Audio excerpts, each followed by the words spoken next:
everybody. Welcome to the Canary podcast, first one in 2026. Woohoo! Our sixth episode, funnily enough. And I think we've got a very interesting topic here today and a very important one. Yes, addressing transportation and especially how it impacts people that are trying to be a part of the professional workplace. I'm so pleased to introduce our first guest, Paul Johnson III. He is the Community Relations Ombudsman, Wayne County SMART. That sounds really important, Paul. And I had the pleasure of meeting you at the Autism Alliance Gala last year. And we know that you are called Captain Community.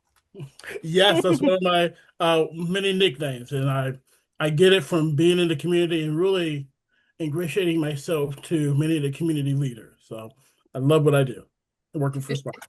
We salute you. Thank you. Our second guest is Daniel Whitehouse, the VP of Paratransit Services. Thank you for having me. Yes, I don't have a cool nickname like Paul does. I wish, but on our end, the paratransit end, we're looking at really providing as much transportation for seniors, people with disabilities in the Metro Detroit region, opening up that independence. So very proud of the work that I do and that we do at SMART and in the region as a whole. So thanks again for having me today. And we think he's got an exciting background because he has deep ties to SMART, because you remember your dad having a route on Woodward. I do. As a kid, I had the pleasure, especially in the summer, of going to work with my mother in Detroit and then riding my dad's final route out of the city and then getting to go home with him. So seeing how he interacted with passengers and then getting to meet the passengers. But then as his career kind of grew and he was in dispatch, towards the end, I got to go to his office on the weekends and get to see how he interacted with drivers, right? How he treated drivers, and that was a lasting impression. When I had the opportunity to come to SMART, and people were still there today, 16 years later, that knew him, to get to hear the stories, but know his impact in kind of keep the family legacy going it touches your heart. Unfortunately, he didn't get to see me come to SMART, but he would be very proud. Thank you. And Paul, what about you? What motivated you to work in transportation and meeting this need in the community? Pamela, that's a great question. First, when I was in high school, I took the DLT to Bishop Gallagher High School every day, except for when it rained and where my dad would pick me up. So seeing my dad and mom commitment to service. And then going to college where I learned about public policy. So working in areas of service, helping people with disabilities. I had a career working with people with disabilities, transitioning them to nursing homes in different service areas. And the key niche was needing transportation. Because if you have a disability, you have to be able to get to your grocery store, to your doctor. So when SMART came a calling, I knew that job was mine as far as being a community ombudsperson. The job was made for me, in my opinion. And then obviously mutually SMART felt the same way. And so really the ability as an ombudsperson to educate the community, be a point person so I can direct our community partners to different people within our organization, such as our planning department, our IT department, our paratransit, because it's more than just me. And that's actually the beauty of SMART. We're good because we have great operators also, such as Danny's father. We are a team. And we're happy to highlight your team here because transportation is a big challenge for our population that, we target on this podcast. And Ingrid, can you share what the experts are saying about autistic adults and independent driving? Only 24 to 34% of autistic adults drive independently, which is significantly lower than the general population and significantly less than what society, at least in America here, typically assume about how people are supposed to get around. And I think there are a lot of different reasons for why driving can be a lot more difficult for various forms of neurodiversity, autism included. honestly, I feel like my ADHD has more of an impact on my ability to not drive because it's sometimes difficult to keep the kind of attention necessary in order to process a lot of different threats or other things that could be dangerous on the road at the same time with very little warning because you have to pretend that everyone else in the road doesn't know the rules if you want to be safe. There's actually a theory of attention, at least as far as autism and ADHD are concerned, of monotropism versus polytropism as different attention style. Think of like monotropism as kind of like a laser beam. It's really good at focusing on one specific thing, whereas a polytropic attention focus is more like a flashlight. It illuminates a bit more of a broad area. And so when you want a laser pointer to light up a different location, you have to move that a lot more than you'd have to move a flashlight, and it doesn't illuminate it as well. So you can understand why this might make the whole practice of driving significantly more difficult. Not necessarily impossible, but a lot more difficult. Yes, that's a great answer. And Ingrid, I want to mention that I have a staff member that works with me at the Orleans Law Group who does not drive, and she has to either use a bus and a bike, and we found that there were people in the team a couple years back when we had a larger team that were not understanding of the fact that it was taking her a lot of time to get to work because she needed 2 buses from where she lives to get into the office. So the topic of transportation is one that all of us that can drive, we need to have a little bit of understanding to of what's involved for somebody who needs to use public transit of various forms in order to get to work, allow more time, and allow some understanding for, how they're going about it. So Paul, I noticed that you had a national household travel survey.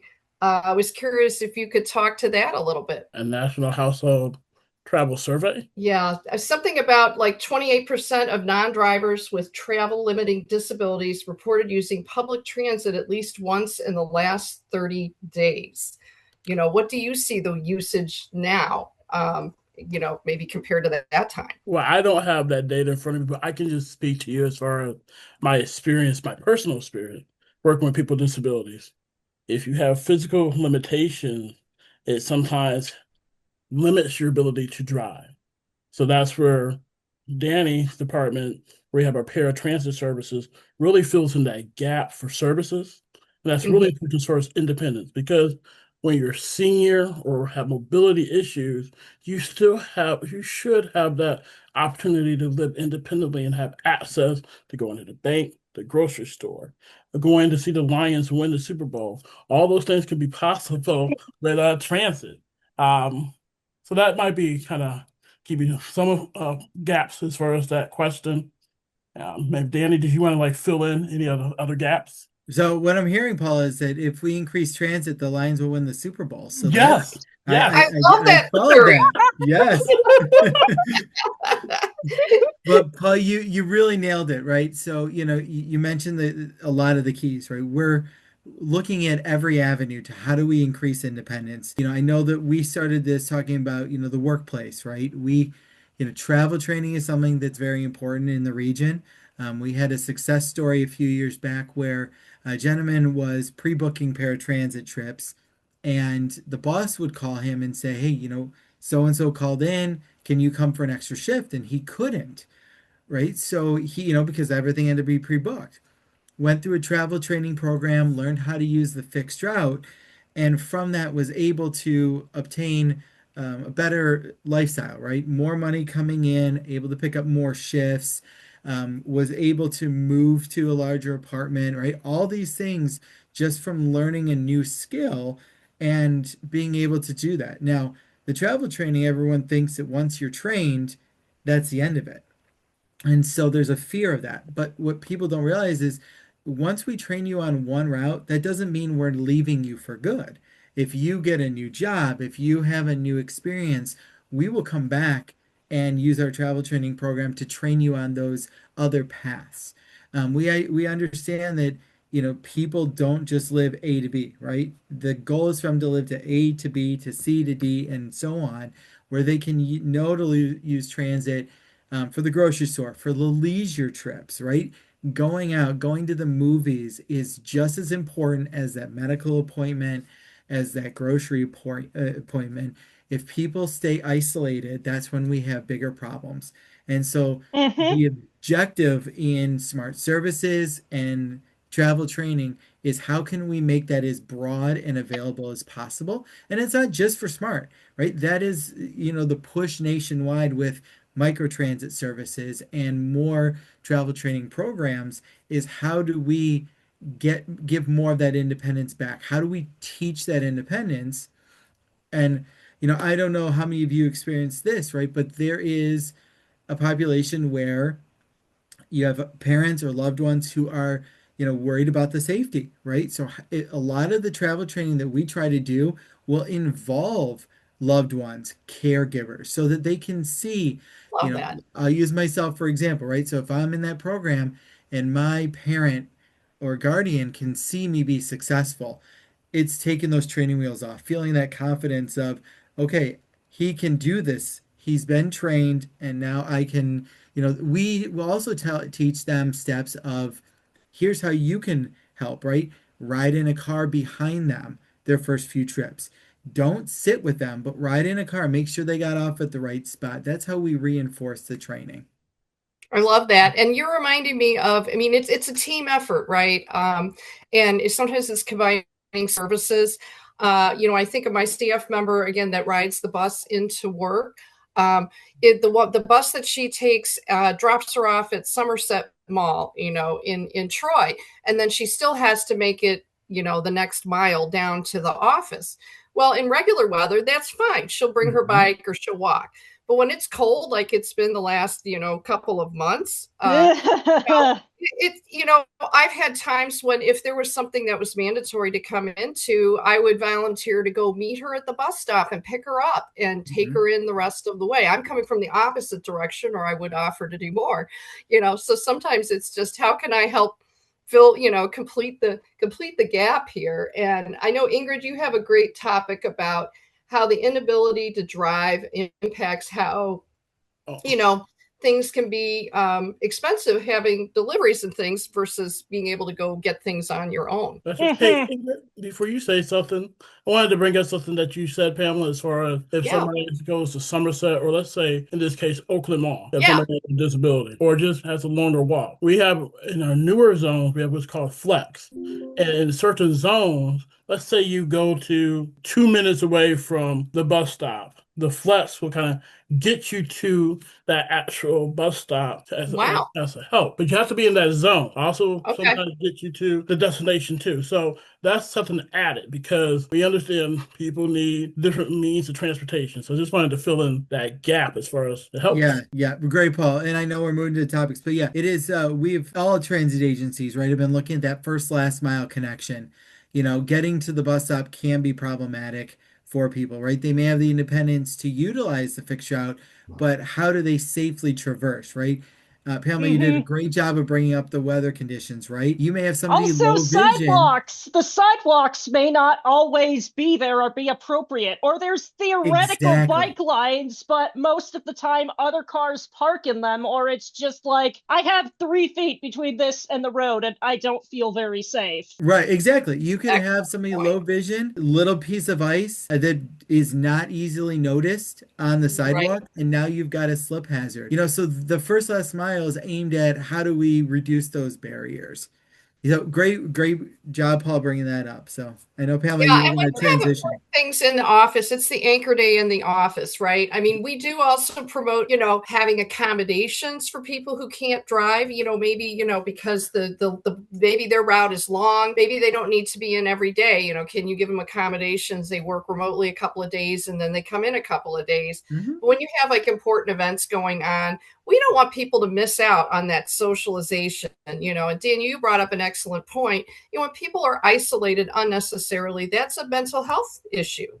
Yes. A It's not like physical help disabled too. people just do their chores and everything else. There needs to be more to life than that too. You've got to have enrichment in your Yes, enclosure. Yes. absolutely. So I want to address another topic that Ingrid has brought up, which is that, we're in the Motor City, especially in places like this. People feel pressured to drive. Suburbs are spread out and not very walkable, and that being one of the challenges we face in metro areas like this. Definitely. I'm glad that Uber and other rideshare apps exist. I first want to say that I'm glad that they exist because that opens up a whole lot of options for independence. Like, I'm not going to be taking my cat to the vet on the bus. I'm sorry. The cat's unhappy about that on a good day. But yeah, it can definitely, it's a case where, okay, even if I do take my shopping cart out, I only have so much space and I only have so much strength to bring stuff back. Hey, I would like to say get a new end table because I keep putting my notebooks on the trash can in my office, but it's not very feasible to go furniture shopping when you're sort of in my situation. So yeah, I end up shopping online a lot and doing a lot of delivery. Granted, I'm not having to pay for a car, so it's not as big a drain on the budget as it otherwise could. But even when you're savvy around a lot of stuff, sometimes you just forgot something at the grocery store that you really needed because you're ADHD and you forget stuff all of the time. And it's just like, how am I going to deal with this now? I need to interject and say that also describes middle age and me. So that is not just an ADHD thing. Someone please interject and agree with me. No, I agree wholeheartedly.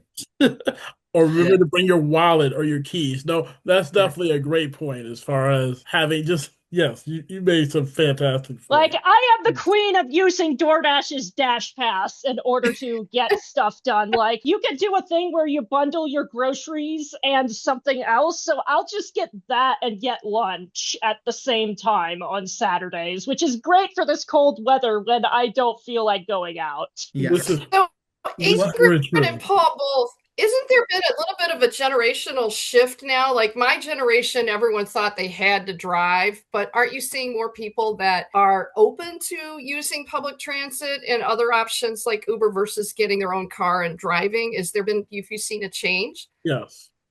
I'm going to use my brother as an example.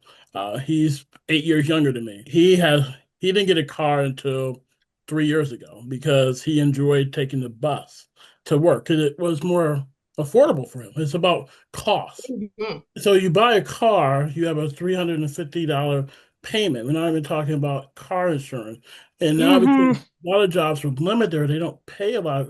If you want to travel, sometimes if you don't need a car, that can go add to your travel budget. So a lot of young people, even every age, they will opt to use public transportation because it saves on their pocketbook. I mean, so really, public transit helps stretch the pocketbook. And so, especially in this day and age. It's like, hey, right. I could just get to the particular mall or get to the shopping center and go to the Michael's to clean out the paint aisle again for just $1 on the transit app that the CATA bus service in Lansing uses. Yep. And I also love that they have an app, the transit app, that's more of a national app that they've hooked into that lets me look up specific potential routes at different times I could use to get places. And if somebody else happens to be riding on the route, I can see things in real time, which is great because once again, when you have ADHD or have attentional problems for any other reason, you have a history of ended up missing transportation, and that makes you a little paranoid. So stuff like that is great. Go ahead. So Paul, I was going to say, as somebody who's grown up around transit, and I live near a transit line, as we look at the shift, right, of young people not wanting licenses, not necessarily wanting the responsibility, right? It starts with how us in our generation, gets a message down. When we go to events in Detroit, we will usually always take the Woodward bus. And you may say, well, why is that? Well, first of all, the kids learn about transit. My kids absolutely love being on the bus. They love talking to the drivers. But from a time side, right? We're all busy nowadays. What people don't realize is by the time you take transit back, you may have still been in the parking garage trying to get your car out. Oh, great Parking point. downtown for some events can be $50, $75, whereas your bus fare, depending on the age of the riders, could be as much as just $2 a person. And so if you're looking at how do I experience the entire event, both from a time and a financial, aspect, if I'm leaving, for example, the Tiger Garage, by the time I get to my car after the event, get through that, to walk out to Woodward and get on the bus, I can be home in almost the same time, sometimes even faster. And people, I think as a region, we need to do a better job of explaining the bus is a positive to getting time back. The bus is staying on that main road. It's right. It's, when you look at how police filter this out, they're filtering out away from the stadium. They're not filtering people to Woodward. They're filtering it to the other streets, which leaves Woodward open and our bus to keep going. Those things are, I think, educational opportunities, not, and that's for everybody, right? Even that somebody who, Ingrid, you brought it up, might be using Uber or Lyft to get to that event, but how much does that Uber Lyft cost? Now you've got to navigate. I've had to do that calculus specifically for one of the conventions I like to go to in Detroit. It's Right. YogaCon. It happens right around Halloween weekend, and usually I end up visiting my parents because getting a hotel in downtown Detroit is expensive, and sometimes the Uber fare there and back is honestly less than getting a hotel room, but I can cut that down even further by instead getting a bus or getting an Amtrak train up to Detroit instead to go to the event. Yeah, Right. we have a great route by us, Daniel. I want to point out as another option. We're in the far north of Oakland County. If you just drive into Pontiac, there is it's the end of the line for Amtrak. Yes. You can take that right downtown. And in fact, I have taken it all the way to Chicago, and Yes. nobody likes to park in Chicago. No. It is by far, hands down, the best way to get to Chicago is the Amtrak line. It is. Oh yeah, and I've got an Amtrak line that also is right by where I live. Like when I used to live in my apartment, it was literally like right across the train tracks. I could go grab Taco Bell and then get on my bus. Nowadays, I just need a bus ride to get there. So it's like having that there can make your life and quality of life so much better. I can hop on there and I can take a train to go visit my friend in Wisconsin or my friends in New York. And it's honestly pretty amazing. It's Yes. Yeah. So And I I think also, can I move on to another challenge here that we had talked about before, which is the funding aspect. I think, Paul, you had mentioned the transit agencies are all kind of in the same pot, and that, say, parts of Wayne County had opted out. Oakland County just opted in, and availability based on how the funding is rolling. So how part of the funding works is we have what's called the local bus operating fund, and that is for all the transit agencies. They draw upon that one fund. So previously, over a 8-9 year period, it shrunk, but this year, due to a lot of education with our legislators, as part of my role is to educate our legislators, we were able to actually get more money into the LBO, which is really helpful. And then as far as what you talk about, as far as part of Wayne County being opted out, there's going to be more education around that topic led by the county, as far as Warren Evans and Assad Turfy. And in addition, we will be helping as far as our planning department, and also my department, being me, we'll be doing a lot of work education-wise. But we can only educate. We can never tell you how to vote. Absolutely. Yeah. You also there's definitely been some stuff related to the travel funding around Lansing that I definitely said, hey, we should have more of this. This is a college town. We can't expect everyone to have a car around here, especially when they've already got the student debt to pay down. They don't need a car payment too. Yes. I know that there was also, Daniel, you had mentioned that there are models being explored, something called fare capping. Can you talk about that? Happy to, right. So fare capping is a topic that's coming up more and more nationwide. And when we look at fare capping, we're looking at a ceiling of fare rates that a rider would pay. And once they hit that ceiling, then they don't pay anymore. So then, in essence, the additional uh, rides that they take, they wouldn't pay for. If you look at some of the passes that are out there right now, Smart offers with in conjunction with DDOT, 31-day unlimited ride passes. So, you may pay $99 for $3 of fare, but if you're riding 3, 4 times a day, you're going to end up with free rides. So, from a cost standpoint, there are mechanisms in place and more coming to really reduce the burden financially for riders, and increase ridership on public transit as a result. Beautiful. And what about, can you tell us a little about the, I'm not sure which of you wants to address this, the Disability Council of SMART, how you work with community members and what kinds of things have you talked about? There's so much, right? I don't think we could really put that all into the remaining time here. So all transit agencies have an advisory council. SMART is the, Smart Advisory Council. Refer to it as our SAC. DDOT has their LAC.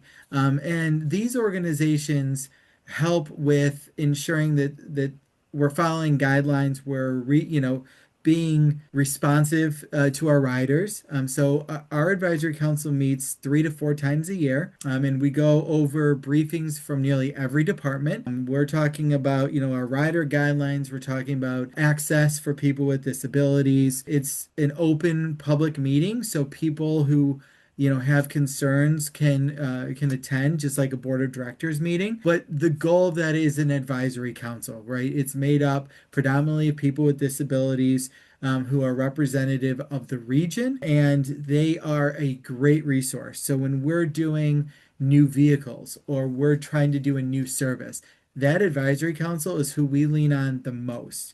They have wide variety of disabilities that always offers great feedback on how it might impact a different disability that we may not have considered. And Paul, I'll let you interject if there's anything else you want to bring up. But Lansing has one, CATA has one, so every transit authority will have one of those. And usually, somebody at my level, an executive or the ADA department, can give you more information on how to attend those meetings. No, Danny, you hit the nail on the head as far as SMART wants to be inclusive to all riders. Anybody can ride SMART, but we want to make accommodations and be able to pivot for different riders because it's not a one size approach. That's why we have different levels of transportation. Yeah. And you know what? The more people that use public transportation, the more data they'll have to have people say, let's use more public transportation, let's allocate more stuff to it. This is one case where normalization is something that any folk can do to help out. It's sort of a little bit like how fidget spinners got really popular a couple of years ago, and now we have whole tons of fidget toys and whatnot. That's something that's good for everybody, but it's especially good to have a lot of options to fidget with during those long meetings and whatnot. This is one case where, hey, you can make a difference here, and it's not that hard to do. And hey, you might learn about some new transportation options that are better than sitting in I-95 traffic. Exactly. Yeah, and Pamela, you asked about, community engagement, right? So, one of SMART's biggest things, Paul helps us a ton with this, so do his colleagues, is that education piece with communities, right? So we're going to senior centers, we're going to, day programs, anywhere where we can educate the public on public transit. When people get to that point that they need assistance with transportation, to know what's there really does help. One of the things that we always try and stress when we're training or educating is, reaching out to the transit agency first before you make life-changing decisions is going to be beneficial to you, right? Taking that job and then trying to figure out how you're going to get there is, usually ends up with some challenges for people. You make a good point. Yeah, Yes. Could you same with share Well, bus. it's a little difficult in this job market to be picky and choosy, since sometimes it's difficult to get anything at this point, at least from what I've heard from some of my friends who That's recently true. got laid off. That's So it's true. like, Yeah. I completely understand the intent there, but sometimes beggars really can't be choosers, especially with everything we've discussed about employment difficulties that neurodiverse folks have in the past, and I'm sure we will discuss in the future. And Ingrid, you make a great point, right? And some of those discussions help spur new routes though, right? So if Yeah. we're hearing, there's housing markets, but people on fixed incomes can't afford that, and where they can't afford to live, there isn't a fixed route or a bus service. Those are discussions then that the transit agency comes back in-house and looks at, okay, there is this area growing and here's who's going to be living there or working there, more importantly. And Mm. is there going to be the ridership, right? So the open communication between transit agencies, elected officials, and the public help make those, kind of those decisions and can spur new routes, new services coming into areas. And so even if it's a failure, the failure helps the transit agency and the region learn how do we get better and how do we have the appropriate resources in every area to help everyone who needs us. Exactly. And one other thing, as far as like if we're on the bus, now if I'm on the bus, one of the things that Smart has added to our fast routes would be our internet. We have Wi-Fi now on our buses, and that's a game changer as far as if I'm a young person, I can do my homework on the bus. I can do my fantasy football. There's so much I can do. Or I can look up my new comic book outfit I want to do in cosplay if I want to go to Unicon. So there's so much that can happen as far as access. And then also we have our app. We have our app. So now you can see real time when the bus is coming. So we Hmm. get feedback from the public. And that's what allows us to be, what allows Smart to be a fantastic public transportation It's operation. like, where in the world is my bus instead of where's Yes. Waldo? That's Yes. right. Yes, But we say and we're given smarty. how unpredictable transit times can be for public transit, something like that can legitimately help because as I said before, I've missed a lot of buses in the past and can be a little bit paranoid. So it's good to just look at it and see, oh, the bus is literally like right over here. I can just wait for that. Yeah. Well, that And might be the thing that gives you a comfort level in order to actually decide to Oh, move yes. And I really like how the transit route tells you, okay, this is 2 stops before you have to get off. This is your stop, or this is where you need to make a transfer. And it's allowed yes. me to get a lot of places in Lansing that I wouldn't have known about. Like, I could get to the movie theater, I could get to several malls and several shopping centers and whatnot. I discovered an international market that's not too far away from my vat. And that technology that we're talking about, we're seeing it expand, right? So we're seeing it come into the paratransit realm. That's where we're seeing microtransit grow. One of the things that I've seen firsthand, I have a family member who uses our paratransit, is when it's been 2 degrees, -1 degree, and you're waiting on paratransit, have that fear of having to wait out in the cold, right? So that technology of where is my vehicle and the growth of that is really going to help every region. That's one of the things that Smart is currently working on is bringing that technology into its paratransit because we know that riders should not have to wait outside in inclement weather to know when the vehicle is. And we also know that no transit agency has the staffing to call every rider and say, your vehicle's pulling up right now.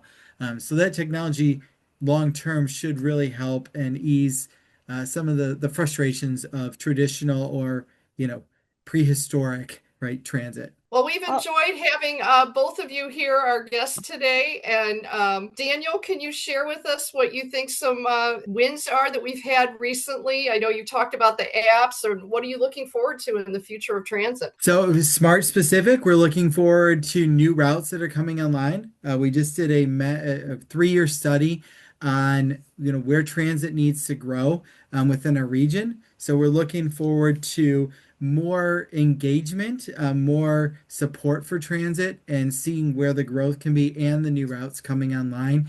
In addition to, as you mentioned, the growing technology, both on our vehicles, but also in an app base to help riders access our services in a better way. How about you, Paul? Really, I want to just see that SMART continues to grow within Wayne County.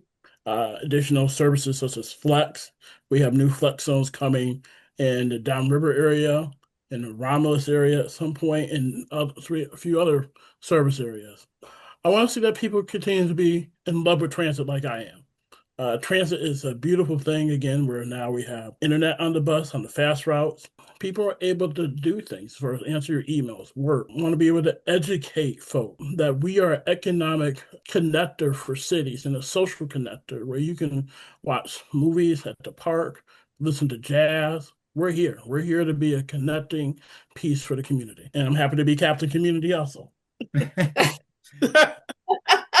And I love educating. Also, I would say that I consider our department like the PBS SMART, where we're here to educate. Mm-hmm. Well, I've certainly learned a lot working with both of you today and behind the scenes getting ready for this, realizing just what a difference having transit makes in lives so people can be both productive and also, be entertained and connected to community. Ingrid, what are your final thoughts on how public transit has been a game changer for you? I mean, one of the things that I discovered when I moved to my condo is actually there was a bus route that was not too far from where I was that could take me straight up to nearby where my office is for the 3 days a month I have to go into the office for my job. I discovered this because I happened to be taking like one of the same route for free when I was doing voting a couple of years back. But then it clicked. It's like, hey, I could use this to get to work and I could be like back home in like a half hour. So I just have to spend my lunch break going home and I can fit that into my day really easily. This kind of stuff can really help and make a lot of this stuff a lot more possible. The amount of savings I got just from that, I'm not having to spend Uber for that round trip there and back for these 3 days, it definitely adds up. And it gives a lot more confidence. It gives a lot more security. It just does a whole lot of good stuff. And it's good for everybody, not just us.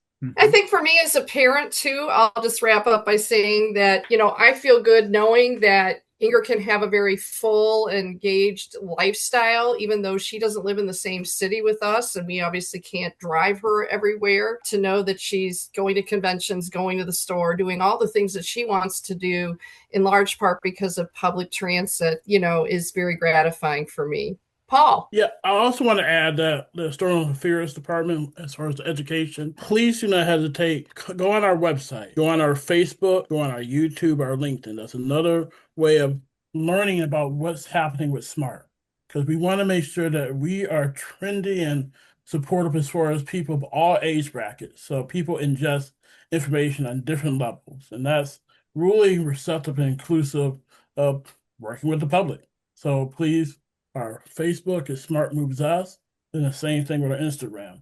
So please don't hesitate to look at those, because we also have our own internal podcast. That's another way of educating people. Yep, I can include those links in the description if you send them to me. Yes, we can do that. Well, thank you, and we hope to see you out and about in the community. Keep up your good work. Thank you. Thanks for having us. Thank you, and goodbye for now. Goodbye. Yep. Bye. Happy Valentine's Day.